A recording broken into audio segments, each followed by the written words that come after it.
The Atlavox M1 is an off-grid Meshtastic radio that sends texts and location to your friends and family without using internet or cell service. I've spent the last 3 months designing and testing and prototyping this radio, and I finally have it available for sale on my website, atlavox.com. Now, before I even started 3D modeling, I came up with a criteria of what I felt were the most important things that I needed to incorporate into my design. So I'm gonna go over this list and where I had to make some compromises. I'm also going to show you the inside of the radio to see some of the features that you literally can't get on any other radio on the market. Now, before we dive in, I want to point out that this radio is based on the rack WisBlock 19007 baseboard, which, if you're new to Meshtastic, what that means is it's the most power efficient radio on the market. So you're going to be counting days in between charging, not hours. A lot of the radios that you see on the market are based on the Heltec radio,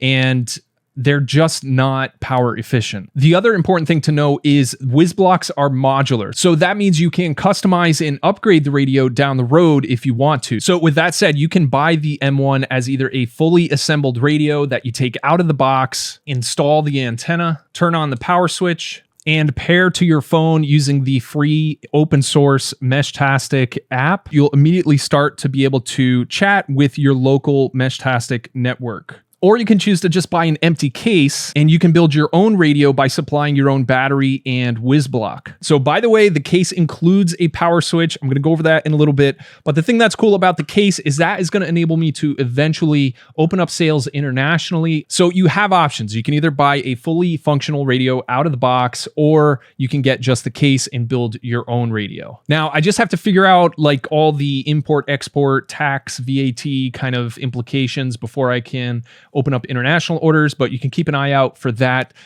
in the coming weeks. All right, let's take a look at my criteria in designing this radio, and I'll show you all of its features. So the first criteria I had is minimal hardware. So I wanted this thing to be as simple as possible, ideally 2 printed parts. So this is 3D printed. Some people who design these will have 3 different parts, kind of a frame interior and then a bottom and a top. I really wanted to have only 2 parts.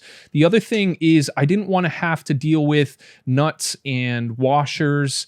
I just wanted to minimize the kind of small parts that you'd need. So what I did is I have 4 bolts that go in from the top lid, and they go into these thermally set threaded inserts. So I install those myself once the bottom part of the case comes out of the 3D printer. So that simplifies the amount of hardware that you need to fiddle with as you're, opening this up, if you're customizing it, or if you're assembling this yourself. The other thing that was really important to me regarding the hardware is I wanted the top lid to be completely independent from the radio. I didn't want anything installed on here as far as cables. A lot of times radios will be designed where you open it up and then there's your IPEX connector or some sort of cable is connected where it can get pulled loose or it's really delicate to kind of handle. And so I wanted to make that part of it simplified as well, to where you can take the top of the case off and totally just set it aside and not worry about it being connected to the main part of the radio. So the biggest design feature that enabled me to implement kind of a one-piece case is the way I oriented the battery underneath the WisBlock, and I'm omitting this one screw right here. So the WisBlock is offset just a little bit. That way the battery can be behind it. And the challenge with that is you don't want the battery kind of rocking around in there. So what I did is I came up with this angled retainer wall right here. It's a little hard to see, but I have a piece of foam padding that I adhere to the inside of this retainer wall. It's angled slightly. And so when the battery is installed, you put this left side in first, and then the right side gets pressed down. And so this entire left side is held in place and it's padded so it's not pinching it too tight. And then the case has a retainer wall as well with another piece of foam, and that holds down the right side of the battery. So that's how I'm able to have the battery underneath the WisBlock, but also still having a full retention of the battery so it's not rattling around in there. The second criteria is I wanted this to be compatible with the Meshtastic Starter Kit. So the rack WisBlock Meshtastic Starter Kit is a simplified way of getting started with Meshtastic. You don't need to research different parts and pieces and match them together. It's just one thing that you buy, and you can build your radio from that. So I really like the principle of that, and I'll have links to this in the description below if you want to get just the starter kit. And I actually have another video showing you how everything in this bag can literally get you a Meshtastic radio without having to purchase anything else. Now, of course, it's going to be really delicate and definitely recommend getting a case eventually. But the idea here is if you buy just the case, all you would need to buy in addition to that is a Meshtastic starter kit and this EEMB battery. So I have links to this specific battery as well. It's a 2000 milliamp hour battery. And as I just showed you, it fits in there perfectly beneath the WisBlock. The third criteria is I wanted it to be compatible with GPS. So the stock radio is not going to have a GPS on it, and arguably it's not entirely necessary because you can simply go to the Meshtastic app, go into the settings, and enable location sharing from your phone. So as long as you plan on using your cell phone with your radio, you can actually save a lot of power on your radio battery by just sharing the location from your cell phone. But I wanted to make the radio compatible with the rack GPS module for instances where people might want the higher precision with this module, or if they're using the radio without depending on a cell phone. And so this enclosure right here is designed to fit the GPS antenna right in that slot. And this GPS module gets installed right in this slot on the baseboard. It's all plug and play. There's just a single screw that gets installed right there and you're good to go. So again, that's what's cool about the WisBlock. It's modular. You will draw more power using the GPS module, but you do have the capability to add it if you want it. All right, the fourth thing is it had to be SMA compatible. Now, previously, the Meshtastic starter kits just had these little PCB LoRa antennas, so it wasn't necessarily granted that a radio would be SMA compatible if it's compatible with the starter kit. But the starter kits now also include a little rubber SMA antenna here, which is the default antenna that you'll get with the Atlavox M1, but I do highly recommend upgrading to the Atlavox antenna. I sourced these from a manufacturer. They perform awesome. You can check out the reviews. Someone did a test with one of these and it's got really good SWR. So even if you're not buying the radio, definitely check these out if you have other radios and need a nice SMA antenna. It bends as well, so you can use it in different positions. Okay, the fifth thing is I wanted a physical identification feature. So this is really unique. There's nothing like this on any other radio on the market. So with every radio, you'll get an alpha cube and a numeric cube. They're 6-sided. So A, B, C, D, E, F, and 1, 2, 3, 4, 5, 6. So this was something I found out pretty quickly getting into Meshtastic. I started out with T-Beam radios. This is a T-Beam Supreme. I have a regular T-Beam, I think it's the V2 up in my attic right now. And I quickly got confused between which radio was which. So when you look on your phone, there's a 4-digit code identifying the radio, but it's easy to get confused as to which radio is which, especially if you don't have a display or the radio is not on. So with this system, you can come up with your own kind of identification scheme. So maybe you have group A, and so it'd be A, 1, 2, 3, 4, 5, 6.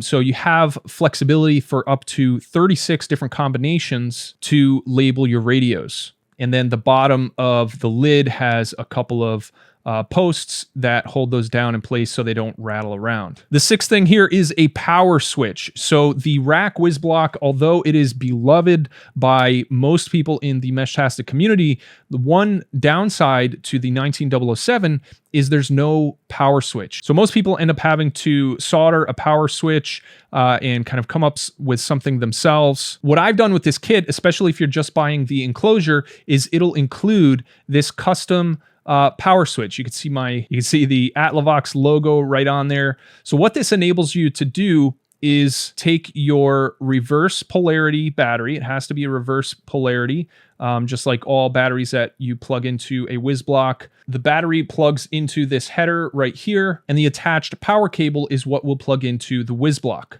So we can see this right here. This is the cable that's coming down from the switch, and this is the battery cable right here. So now I can turn the radio on, and we can see we have a blinking LED light right here indicating that the WisBlock is powered. So this is the coolest feature of this radio. It doesn't require any soldering whatsoever. If you buy just the case, it's plug and play. So it really simplifies the assembly if you want to build your own radio. The seventh criteria is kind of minor, but I wanted to make sure that it was stable in the upright position. So it's not too tall.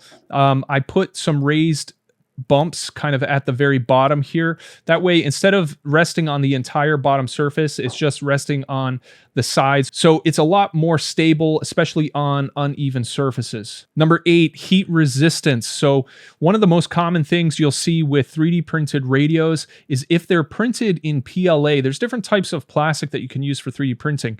If you see it printed in PLA, which by the way, the WisMesh Pocket is printed in PLA.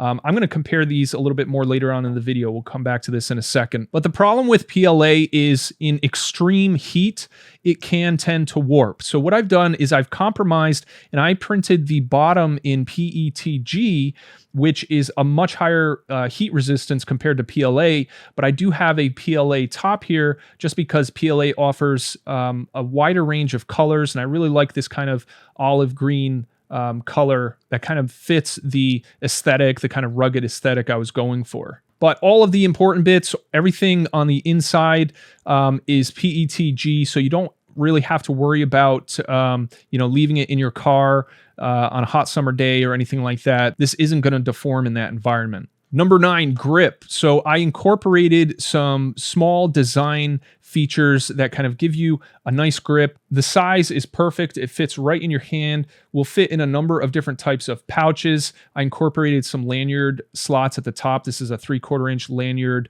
strap slot, and then some holes here for like a paracord lanyard. So you have a few different options there for attaching this. But you'll notice the bottom and top surfaces are textured. So I use a textured plate in the 3D printer in order to enhance that kind of grippy texture, so it's going to stay in your hand as you're holding it. And the last criteria here is I didn't want a display. Now, you might be wondering what's the advantage of not having a display. For me personally, I kind of prefer not having a display. This isn't really the type of radio where it's like you're going to have it in your hand all the time, because it's not a voice radio, it's text. So this thing's going to be just strapped to your equipment if you're hiking on your backpack or whatever, and you're really going to be interfacing with your phone. So you can get a heck of a lot more information looking at your phone than you would by, looking at a little tiny monochrome LCD display on a radio. So I don't really value having a display